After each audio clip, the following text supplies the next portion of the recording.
சட்டவிரோதமாக இயற்கை வளங்கள் கடத்தப்படுவதை உடனடியாக தடுத்து நிறுத்த வேண்டும். தலைமைச் செயலகத்தில் நடைபெற்ற ஆலோசனைக் கூட்டத்தில் அதிகாரிகளுக்கு முதலமைச்சர் விஜய் உத்தரவு.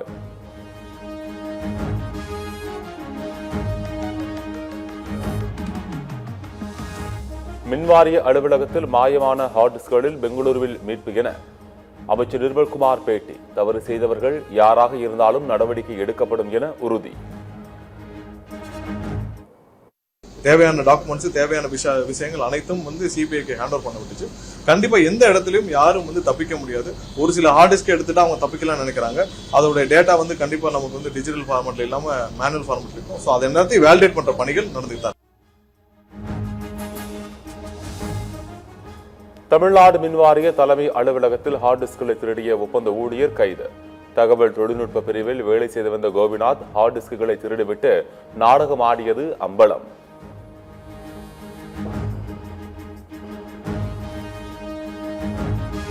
மின்சாரத்துறையில் ஹார்ட் டிஸ்க் திருட்டு குறித்து சிபிஐ விசாரணை நடத்தி உண்மையை வெளிக்கொண்டு வர வேண்டும் என இபிஎஸ் வலியுறுத்தல்.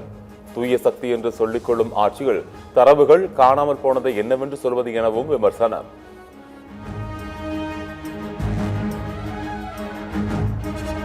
டெல்லியில் வரும் 8ஆம் தேதி நடைபெறும் இந்தியா கூட்டணி கூட்டத்தில் திமுக பங்கேற்காது. காங்கிரஸ் இழைத்த துரோகத்தினால் மிகுந்த மனக்காயம் ஏற்பட்டிருப்பதாகவும் அறிக்கையில் சுட்டிக்காட்டிய திமுக தலைமை கழகம்.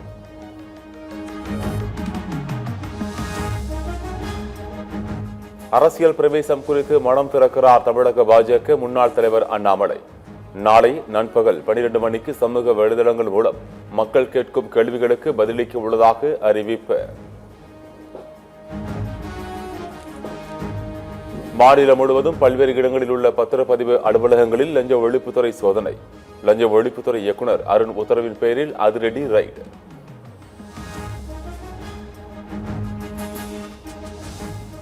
அரசுக்கு வருவாய் இழப்பை ஏற்படுத்தியதாக திருப்பத்தூர், தருமபுரி, கிருஷ்ணகிரி மாவட்ட சார் பதிவாளர்கள் சஸ்பெண்ட். தமிழகம் முழுவதும் சார் பதிவாளர் அலுவலகங்களில் சோதனை நடத்தி வரும் நிலையில் அதிரடி நடவடிக்கை.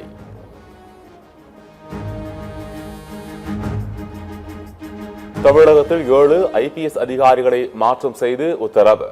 நெல்லை சரக டிஐஜியாக திருநாவுக்கரசு நியமனம்.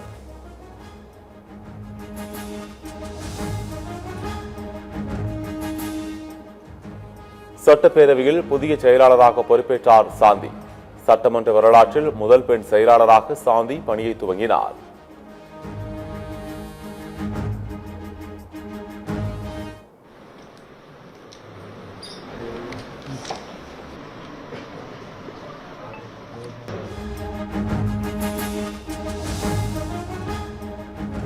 யாருக்கும் லஞ்சம் கொடுக்க வேண்டிய அவசியம் இல்லாததால் கட்டுமானத்தின் தரத்தில் குறைபாடு இருக்கக்கூடாது.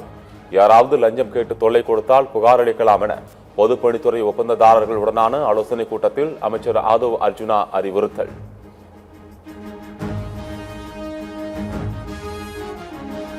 முதலமைச்சரின் காலை உணவு திட்டத்தில் 3 ஆண்டு கால ஒப்பந்தம் முடிவடைந்த ஒப்பந்ததாரர்களுக்கு மேலும் 3 மாத கால ஒப்பந்தம் நீட்டிப்பு. 3 மாதங்களுக்குள் புதிய டெண்டர் கோரப்பட்டு புதிய ஒப்பந்ததாரர்களை தேர்வு செய்யப்படுவார்கள் என அறிவிப்பு.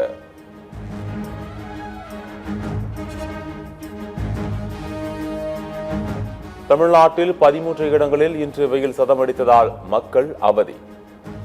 அதிகபட்சமாக சென்னை விமான நிலைய பகுதியில் 105 டிகிரி ஃபாரன்ஹீட் வெயில் கொளுத்தியது.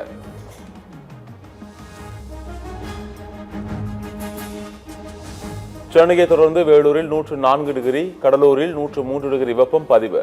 நுங்கம்பாக்கம், திருச்சி, திருத்தணியில் தலா 102 டிகிரி வெயில் பதிவானதால் செய்வதறியாது திகைத்த மக்கள்.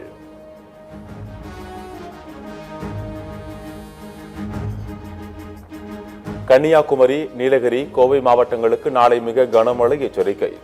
மண்டல வானிலை ஆய்வு மையம் தகவல்.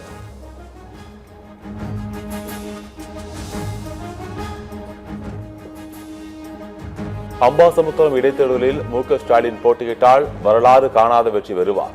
அனைத்து தொகுதிகளிலும் திமுக வெற்றி உறுதி என முன்னாள் சபாநாயகர் அப்பாவு பேட்டி.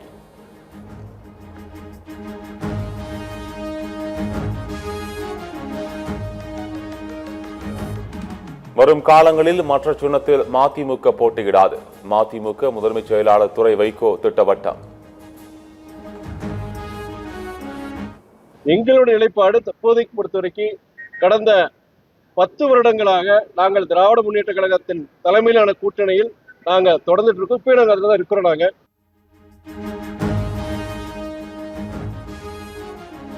டெல்லியில் ஹோட்டலில் ஏற்பட்ட தீ விபத்தில் 21 பேர் பலியான சோக சம்பவம்.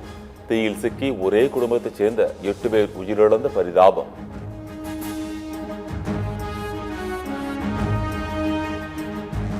உலக சுற்றுச்சூழல் தினத்தில் புதிய புரட்சி.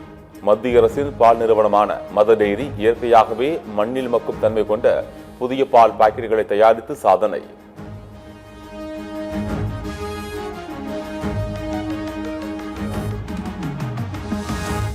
திருப்பூர் மாவட்டம் தாராபுரம் அரசு மருத்துவமனையில் நோயாளிகளுக்கு வழங்கப்பட்ட சுழலில் நெளிந்த புழுக்கள்.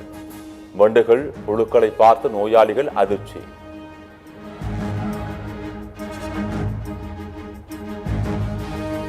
தென்காசி அருகே அரசு பேருந்தும் தனியார் பள்ளி பேருந்தும் நேருக்கு நேர் மோதி விபத்து. பள்ளி தொடங்கிய முதல் நாளிலேயே ஏற்பட்ட விபத்தில் பள்ளி மாணவர்கள் உட்பட 20க்கும் மேற்பட்டோர் படுகாயம்.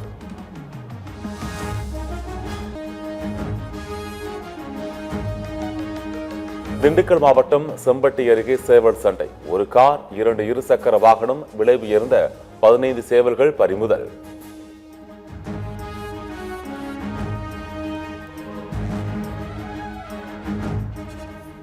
மேற்கு வங்க மாநிலம் பிதான் நகர் மேயர் பதவியை ராஜினாமா செய்தார் திரிணாமுல் கட்சியை சேர்ந்த கிருஷ்ணா சக்கரவர்த்தி.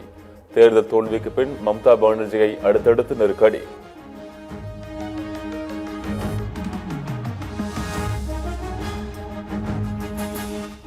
பாகிஸ்தானில் பொது கல்வி நிறுவனங்களை தனியார் மயமாக்கி வரும் அரசின் முடிவுக்கு கடும் எதிர்ப்பு. அரசின் முடிவுக்கு எதிராக போராட்டம் வெடித்துள்ள நிலையில் இது கல்வியின் படுகொலை என கல்வியாளர்கள் கண்டனம்.